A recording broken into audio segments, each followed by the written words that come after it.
आम सा लगने वाला जीवन आज बहुत ही पेचीदा हो गया है। अब लोगों के चेहरे पर देखो, एक उदासी दिखेगी या फिर नाखुशी दिखेगी, बहुत सारी उलझनें होंगी। तो ऐसे हालात में अपने दिमाग को कैसे कंट्रोल में लाएं या कैसे काबू में रखें या कैसे मजबूत बनाएं। तो छोटी छोटी चीज़ें हैं जीवन में आपने जस्ट लानी है। आर्ग्यूमेंट करना बंद कर दीजिए, छोटी छोटी बातों पर बहस करना बंद कर दीजिए, तो आधी प्रॉब्लम यहाँ पर ही ख़त्म हो जाएगी। Stop crying for small small stuff.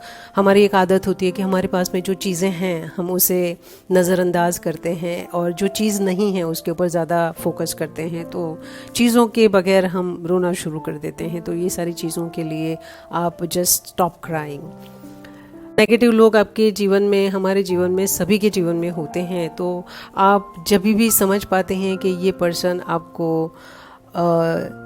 Pull back कर रहा है या फिर आपको आगे बढ़ने नहीं दे रहा है, तो ऐसे लोगों को आप जस्ट इग्नोर करना शुरू कर दीजिए। ऐसे लोगों का हाथ छोड़ दीजिए और आगे बढ़ने की कोशिश करें। क्योंकि जो लोग अपने जीवन में कोई हमें हमेशा डिस्करेज करता है, ऐसे लोगों से हमें दूर ही रहना चाहिए। Come out from your comfort zone. क्योंकि हमारी एक आदत होती है कि हम बहुत ही जैसे एक फ्रेमवर्क होता है, उसके अंदर ही बस हमें जीने की आदत हो गई है। तो उससे बाहर निकलने की कोशिश करिए और ट्राई समथिंग न्यू। तो आपको भी बहुत ही ज़्यादा अच्छा लगने लगेगा कि ये सारी चीज़ें पहले क्यों नहीं करी थी। तो come out from your comfort zone and try something new in your life. Think about yourself. Take care of your own things. Take care of yourself. Don't depend on others. Because हमारे घर में हम parents के ऊपर depend रहते हैं, या फिर छोटे हैं तो हमारे बड़े लोग जो अपने भाई बहन हैं, अपने सिबलिंग्स हैं, उनके ऊपर डिपेंड रहते हैं। तो खुद कुछ करने की कोशिश करें, किसी और के ऊपर आप डिपेंड ना रहें। Think about your own happiness first. अगर आप खुद खुश रहेंगे तो आप दूसरों की खुशी के बारे में सोच सकते हैं। अगर आप कोई ऐसी टॉक्सिक रिलेशनशिप में है तो ये रिलेशनशिप आपको हमेशा डीमोटिवेट करेगी, डिग्रेड करेगी, आपको डिस्करेज करेगी। तो ये सारी चीज़ें वहीं पर ही आप छोड़ दीजिए और आगे बढ़ने की कोशिश करिए। अदरवाइज़ सब आपके जो साथ में चलने वाले लोग हैं वो आगे बढ़ जाएंगे और फिर आप पीछे रहकर ये सोचेंगे कि मैंने अपने जीवन में बहुत कुछ जो है वो नहीं किया और मैं बहुत ही पीछे रह गया कि रह गई। तो don't indulge in such kind of things. तो ये सारी चीज़ें हैं, बहुत ही छोटी छोटी चीज़ें हैं। आपने हमेशा इसमें से कुछ नई बातें सीखने की ज़रूरत है, नया कुछ करने की ज़रूरत है।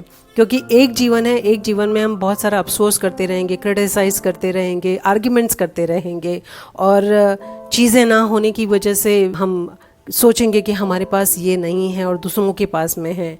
दूसरों की स्ट्रगल आपको नहीं पता है। तो आप अपनी लाइफ के बारे में सोचें, आप जीवन में क्या कर रहे हैं उसके बारे में सोचें। जीवन बहुत ही आसान है। अगर सिंप्लिसिटी आप अपने जीवन में लाते हैं, अडॉप्ट करते हैं, तो जीवन आपको बहुत ही आसान सा लगने लगेगा, दिखने लगेगा। अगर आपको जीवन में बहुत सारी फैंसी चीज़ें चाहिए, आप मटेरियलिस्टिक वर्ल्ड में रह रहे हो, तो आपको बहुत सारा दुख होना ही होना है जीवन में। क्योंकि हम जितनी ज़्यादा चाहत रखते हैं, जितनी ज़्यादा पाने की चाहत रखते हैं, उतनी ही ज़्यादा हमारी स्ट्रगल होती है, डिसअपॉइंटमेंट्स होती है। अगर हम थक जाते हैं, हार जाते हैं और वहीं पर रुक जाते हैं, तो हमको अफसोस होना होना और होना ही है।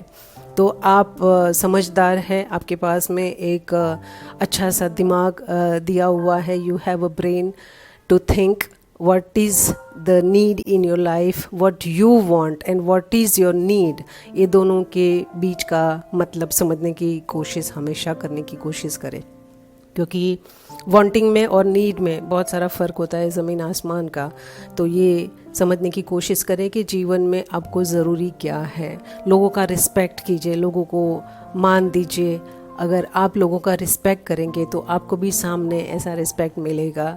ज़रूरी नहीं है कि हम कोई चीज़ पाने के पीछे हम किसी काम को अपने हाथ में लें, ऐसा नहीं है। हमेशा जस्ट सेल्फलेसली आप आगे बढ़िए और अपना और अपने परिवार का और अपने लोगों का ध्यान रखें। सबसे पहले आपने अपने बारे में सोचने की ज़रूरत है। Take care of yourself and do well in your life. Thank you very much.